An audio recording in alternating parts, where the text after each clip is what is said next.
Hello नमस्कार प्यारे साथियों, कैसे हैं आप सभी। उम्मीद करती हूँ सारे साथी स्वस्थ होंगे, मस्त होंगे और अपनी आगामी परीक्षा की तैयारी कर रहे होंगे। मैं सभी स्टूडेंट का स्वागत करती हूँ अपने प्लेटफॉर्म RWT ऑफिशियल में। तो फ्रेंड्स, ये वीडियो आपके लिए बहुत ही महत्वपूर्ण होने वाली है। हम आपको सामान्य ज्ञान का प्रैक्टिस सेट सॉल्व कराने वाले हैं, प्रीवियस ईयर जो 2018 का है। तो चलिए अपने टॉपिक को स्टार्ट करते हैं। प्रैक्टिस सेट प्रश्न नंबर हमारा है फर्स्ट। वीडियो को अंत तक जरूर देखें क्योंकि ये वीडियो आपके लिए बहुत ही यूजफुल रहने वाली है।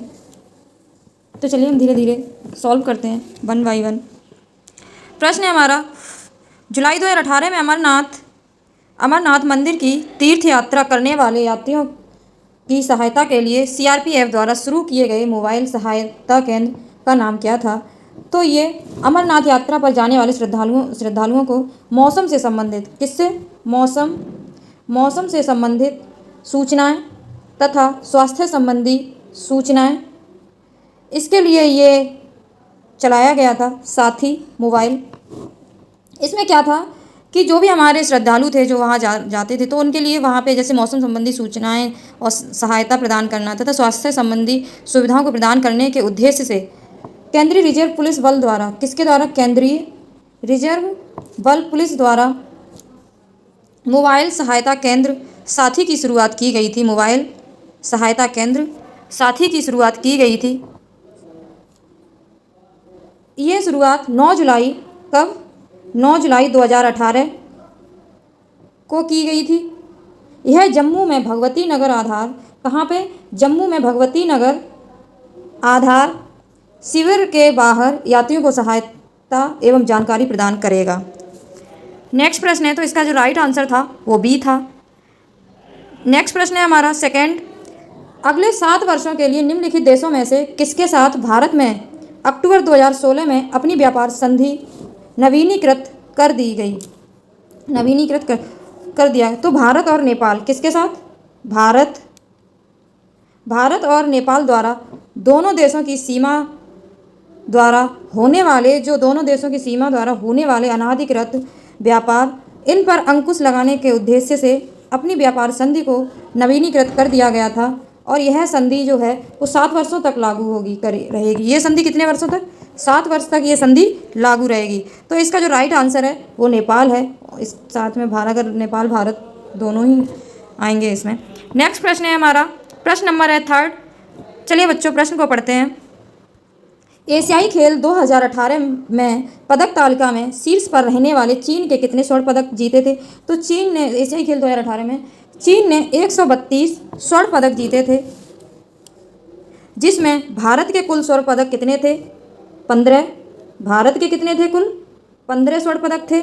और 8वें स्थान पर था भारत। कौन से स्थान पर था, 8वें स्थान पर।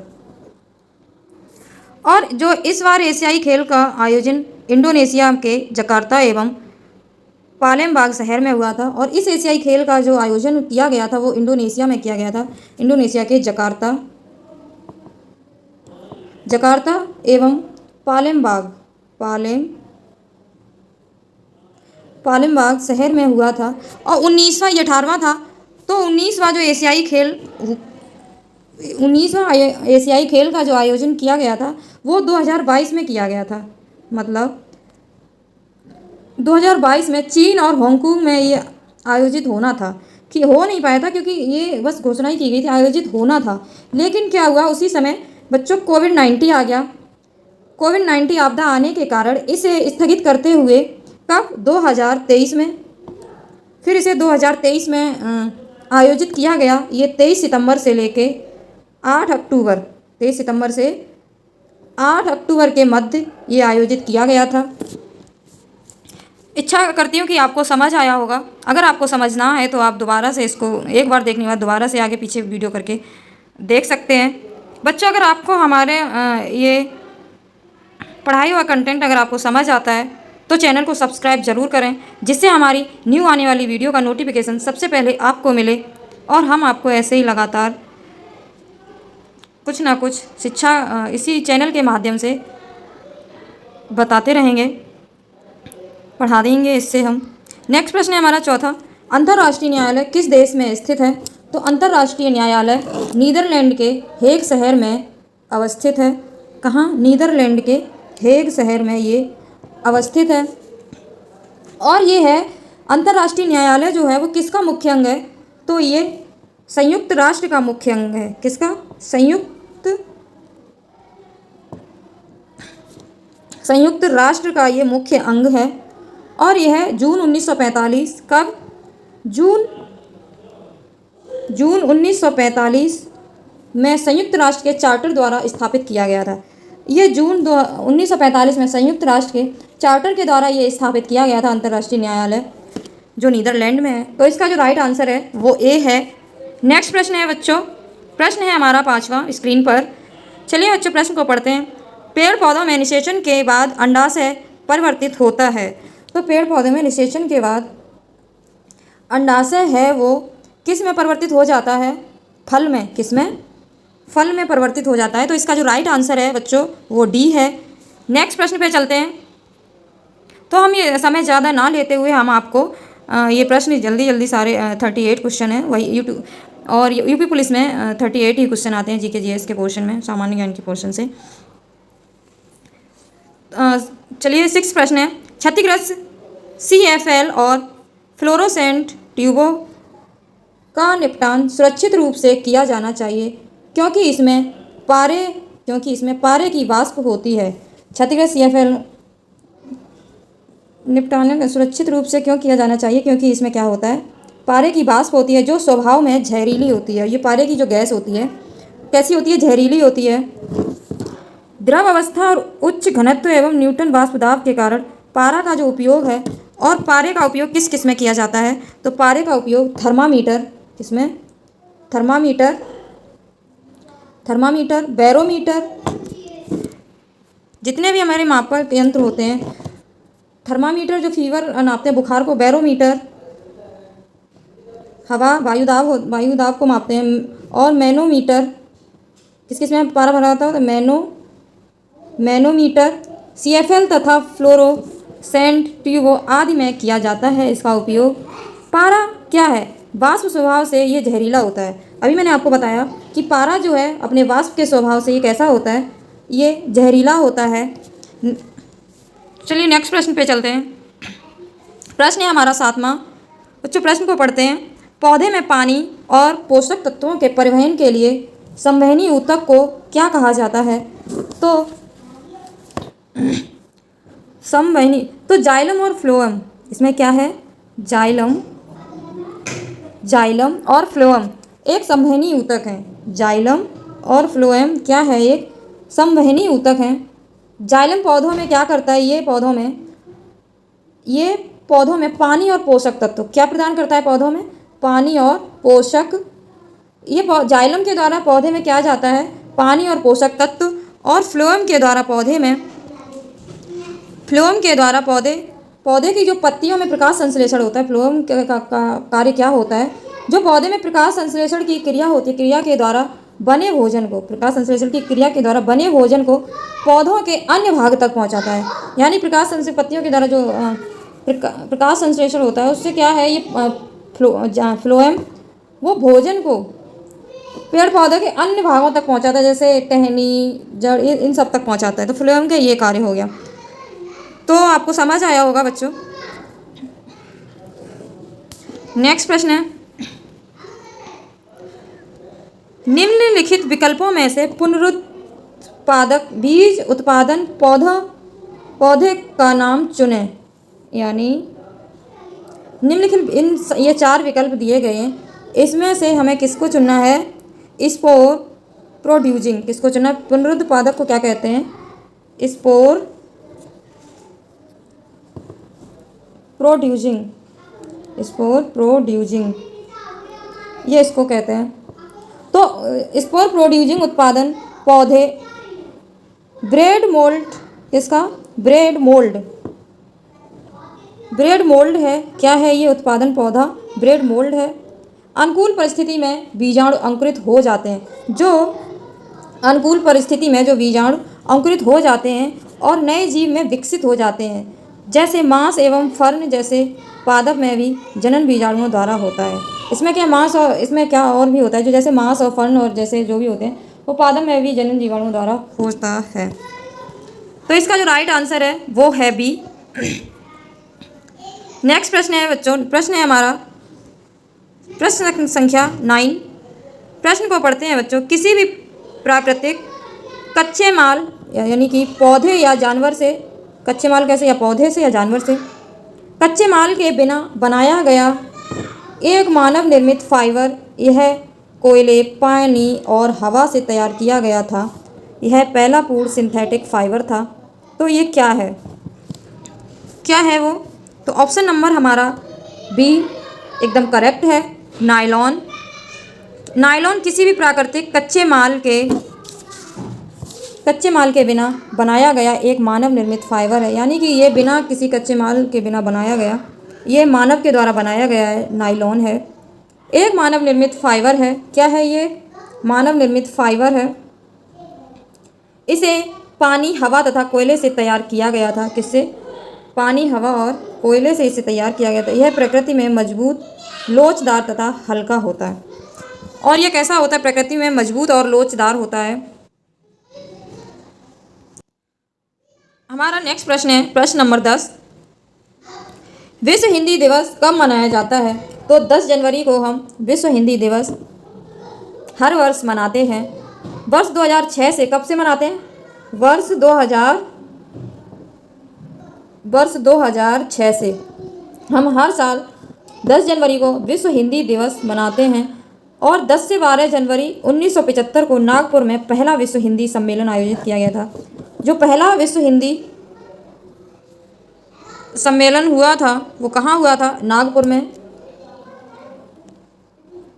में हुआ था, जिसका बोध वाक्य था वसुदेव कुटुम्बकम था। इसका जो बोध वाक्य क्या था, इसकी थीम क्या थी? वसुदेव कुटुम्बकम, ये इसका बोध वाक्य था।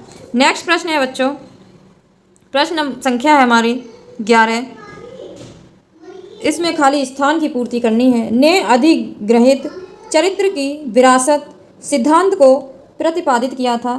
तो किसने किया था? Jean Baptiste Lamarck. किसने? जीन बैप्टिस्ट लेमार्क ने अधिग्रहित चरित्र की विरासत को सिद्धांत को प्रतिपादित किया था।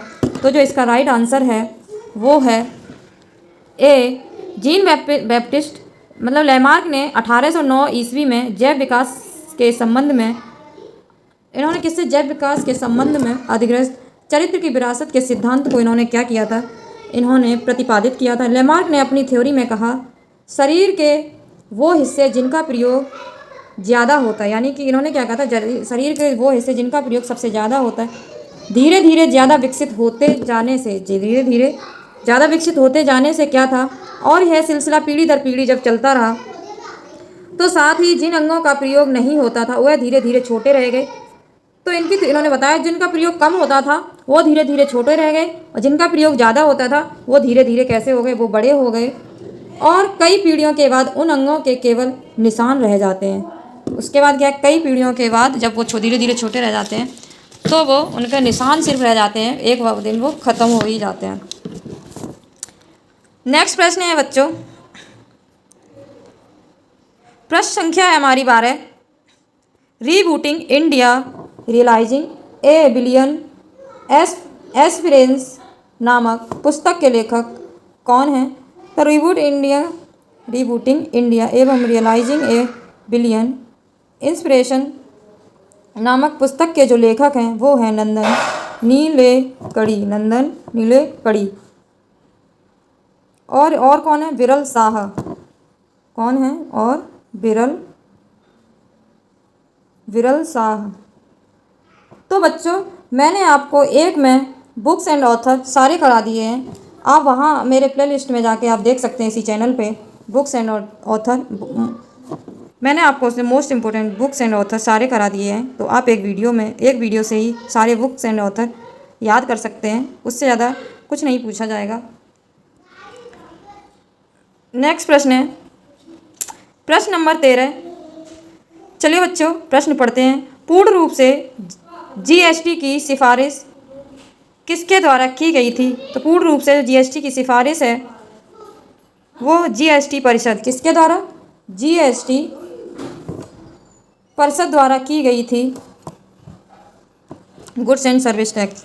नेक्स्ट प्रश्न है प्रश्न संख्या 14। प्रश्न संख्या 14, भारत का पहला साइबर,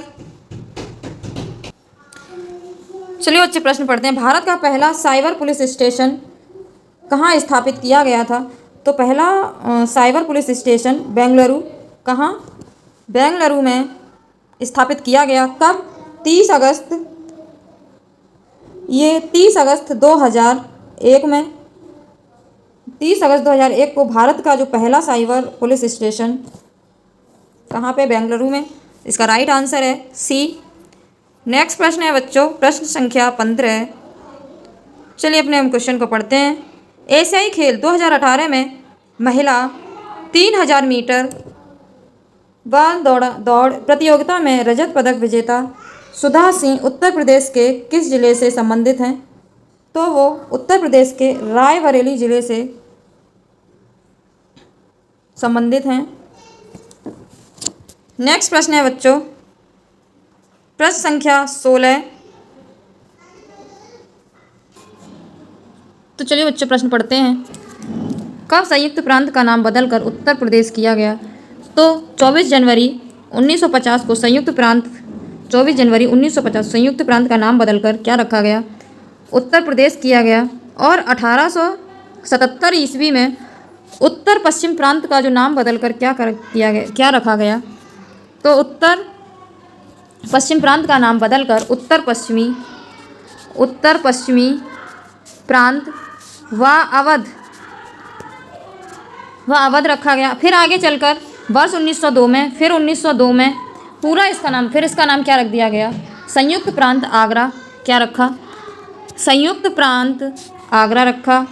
संयुक्त प्रांत आगरा अवध ये कहलाया। फिर 1937 में 1902 के बाद फिर 1937 में इसका नाम बदलकर क्या रखा गया था? संयुक्त प्रांत क्या था? 1902 में संयुक्त प्रांत था, 1937 में संयुक्त प्रांत, फिर और 24 जनवरी 1950 को अपने संयुक्त प्रांत का नाम बदलकर उत्तर प्रदेश किया गया। तो नेक्स्ट प्रश्न है बच्चों प्रश्न है 17। चलिए प्रश्न को पढ़ते हैं। काला नमक चावल की किस्म को एक जिला एक उत्पाद आयोजन के तहत उत्तर प्रदेश के किस जिले से उत्पादक के रूप में चुना गया? तो ये सिद्धार्थनगर जिले से काला नमक चावल की किस्म को उत्तर प्रदेश सरकार द्वारा एक जिला एक उत्पाद के अंतर्गत चुना गया। 24 जनवरी 2018 को उत्तर प्रदेश दिवस के दिन इस आयोजन को लॉन्च किया गया। 24 जनवरी 2018 को इस आयोजन को लॉन्च किया गया। अन्य जिलों के अंतर्गत क्या है? गोंडा में खाद्य प्रसंस्करण दालें, गोरखपुर में टेराकोटा, आजमगढ़ में ब्लैक पोट्री, इस नाम ये थीम दी गई थी। नेक्स्ट प्रश्न है प्रश्न 18। चलिए प्रश्न को पढ़ते हैं बच्चों। सूफी कवि अमीर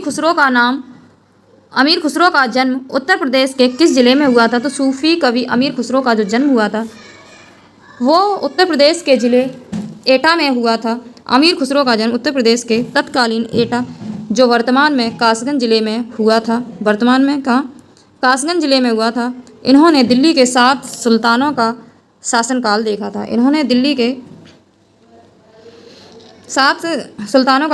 देखा था।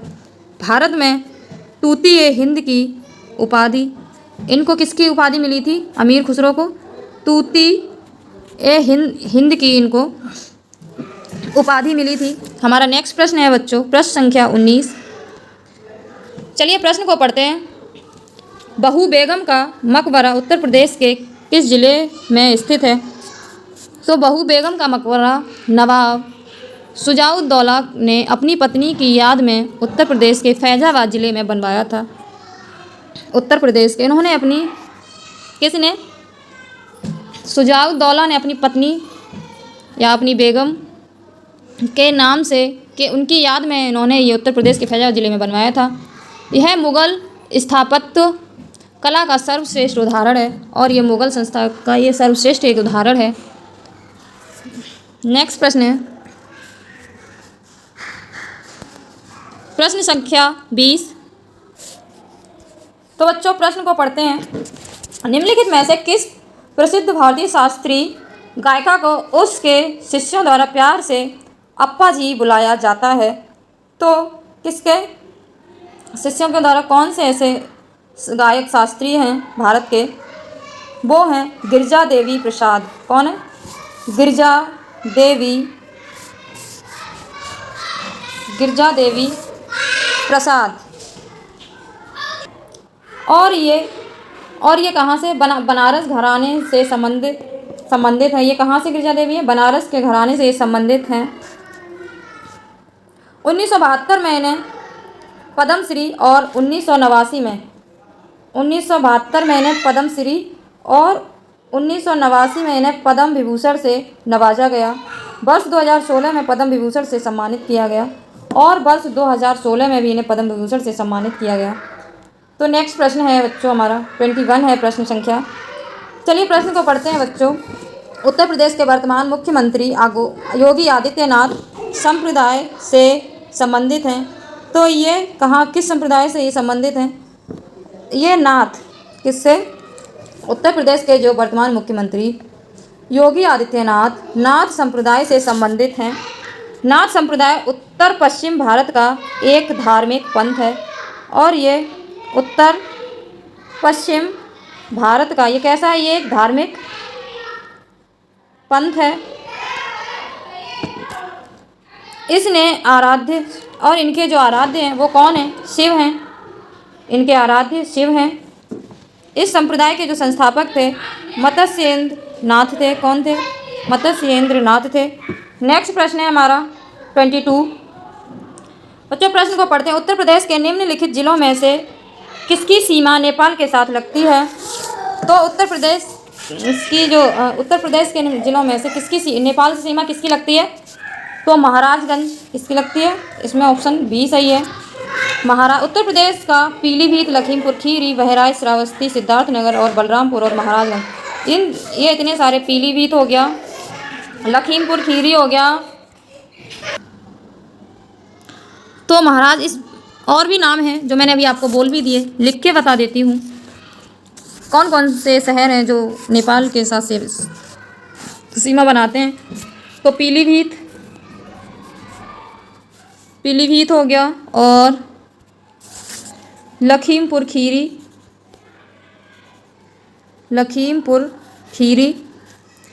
नेक्स्ट है बहराइच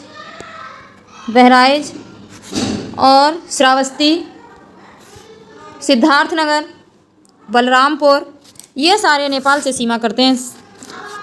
नेक्स्ट प्रश्न है बच्चों 23। चलिए प्रश्न को पढ़ते हैं। निम्नलिखित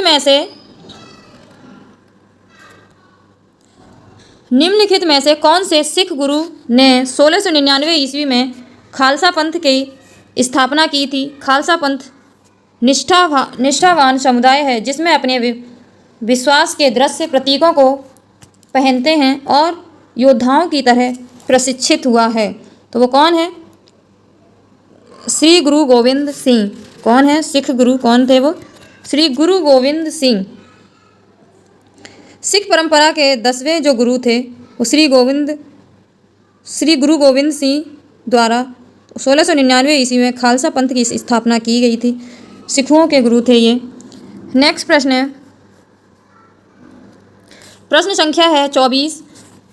वित्तीय वर्ष 2017 से 2018 के दौरान भारतीय रिजर्व बैंक द्वारा लगभग 9 वर्षों में सोने की पहली खरीद में खरीदे गए सोने की मात्रा कितनी है? तो खरीदे गए सोने की मात्रा 2017 से 2018 में कितनी है? 8.46 मीट्रिक टन। कितनी? 8.46 मीट्रिक टन। 2009 में कितनी थी? 200 मीट्रिक टन कितनी थी, मैं आपको लिख के बता देती हूँ। 2009 में कितनी थी, 200 मीट्रिक टन सोने की खरीद की गई थी।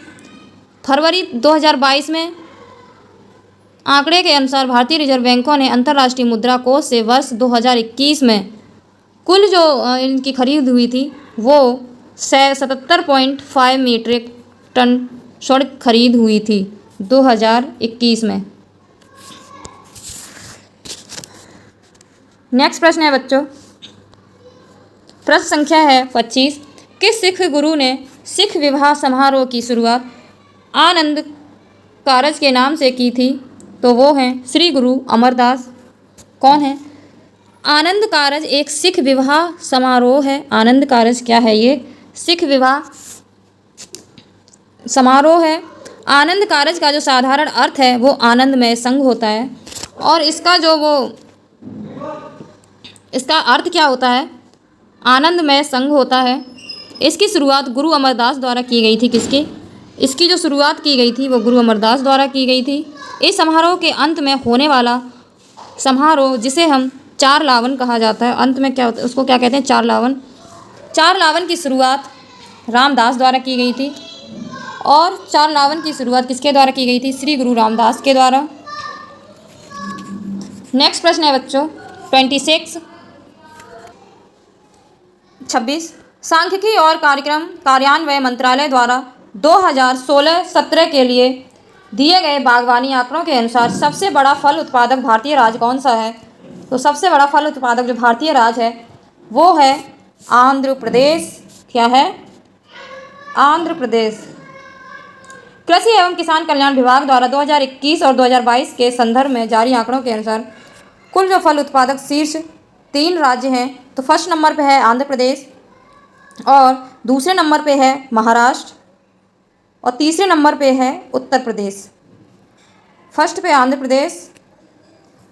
प्रदेश फर्स्ट पे है, और सेकेंड नंबर पे है महाराष्ट्र,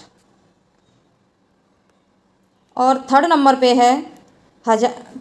क्या है? उत्तर प्रदेश। उत्तर प्रदेश हमारा किस नंबर पे है? थर्ड नंबर पे फल उत्पादन में। नेक्स्ट प्रश्न है 27। जो प्रश्न को पढ़ते हैं, वित्तीय वर्ष 2017-2018 के दौरान भारत के व्यापार घाटे की लगभग राशि क्या है? तो इसका जो राइट आंसर है वो डी है, 156.80 बिलियन डॉलर। कितना है? 156.80 बिलियन डॉलर। 2021-2022 के दौरान जो भारत के व्यापार घाटे की राशि है वो कितनी है?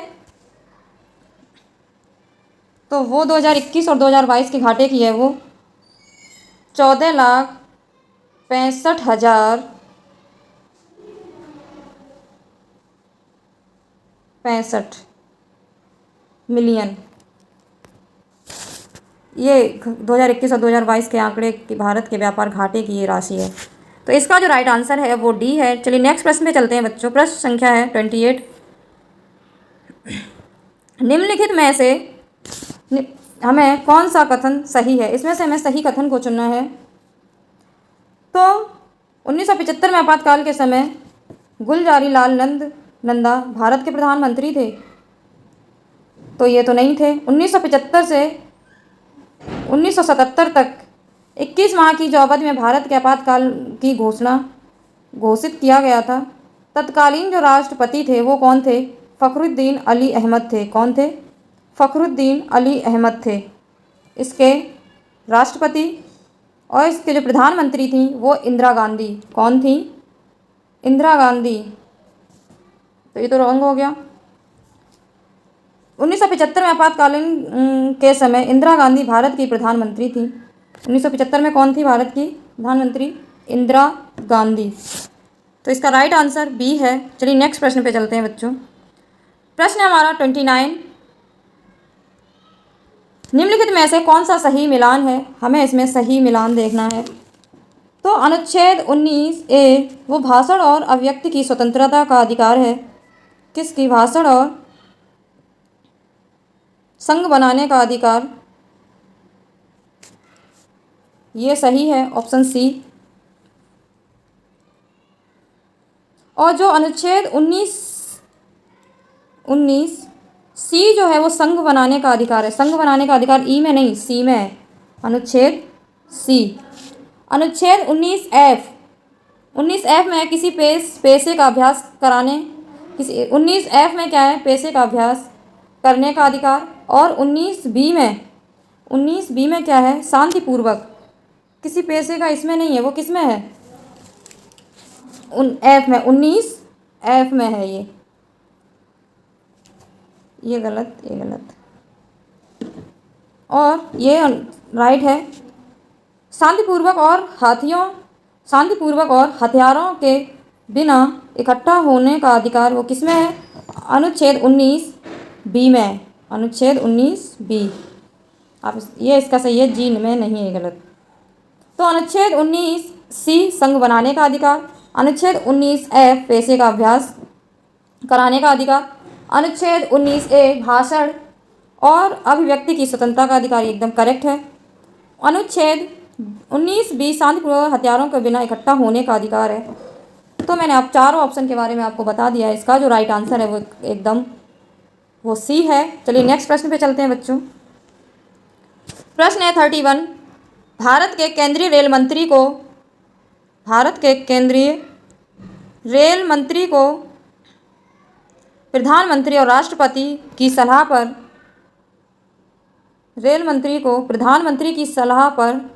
राष्ट्रपति द्वारा नियुक्त किया जाता है। तो हमारा ऑप्शन जो है वो एकदम करेक्ट है, A is the right answer. Next प्रश्न है बच्चों 32। निम्नलिखित में से कौन सा सही है? तो हमें इसमें सही देखना है, कौन सा सही है।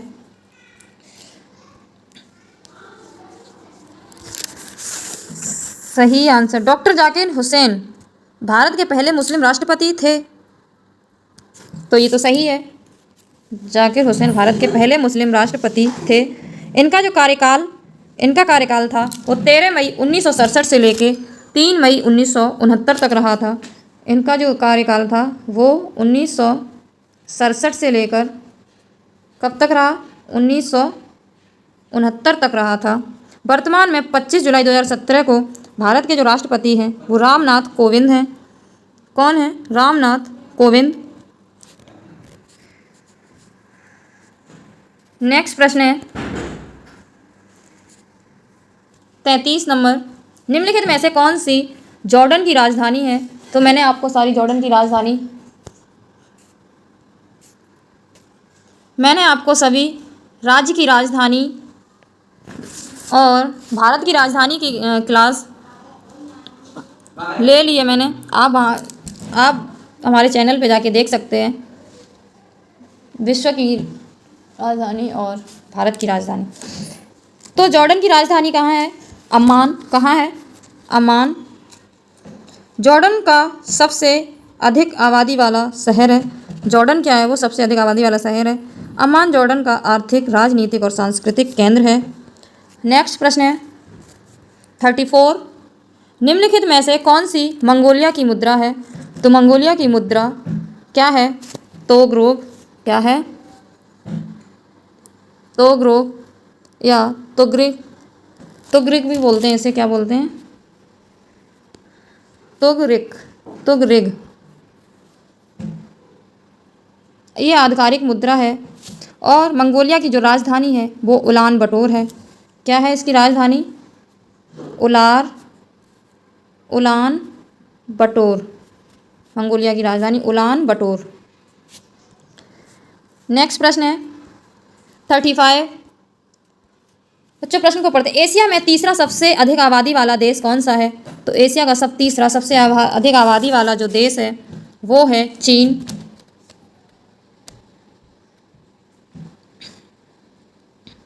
एशिया में सर्वाधिक आबादी वाला जो देश है वो कौन सा है? चीन। और तीसरे स्थान पर है वो क्या है? इंडोनेशिया। तीसरे स्थान पर इंडोनेशिया और द्वितीय स्थान पर क्या था? भारत। नेक्स्ट प्रश्न है तो इसका राइट आंसर डी है। 36 नंबर। निम्नलिखित दक्षिणी अमेरिकी राष्ट्रों में से किसमें दक्षिणी अमेरिकी क्षेत्र का सबसे बड़ा वन क्षेत्र है? तो वो है ऑप्शन नंबर बी ब्राज़ील। क्या है? ब्राज़ील। B answer right.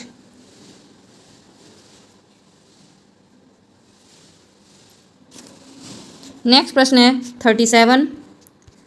निम्नलिखित में से प्रायद्वीपीय भारत की सबसे बड़ी नदी कौन सी है? तो सबसे बड़ी जो नदी है प्रायद्वीप वो है गोदावरी।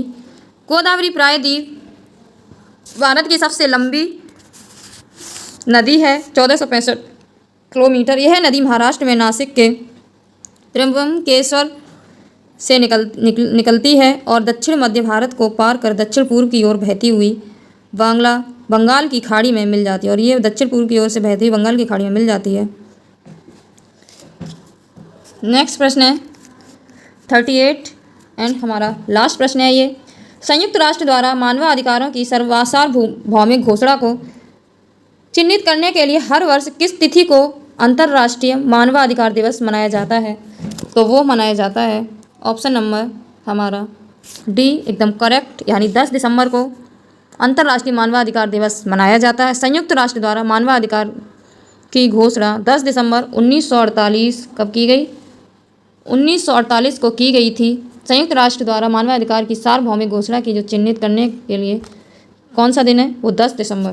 तो बच्चों हमारा ये प्रश्न पत्र सॉल्व हो गया है जो 2018 का था।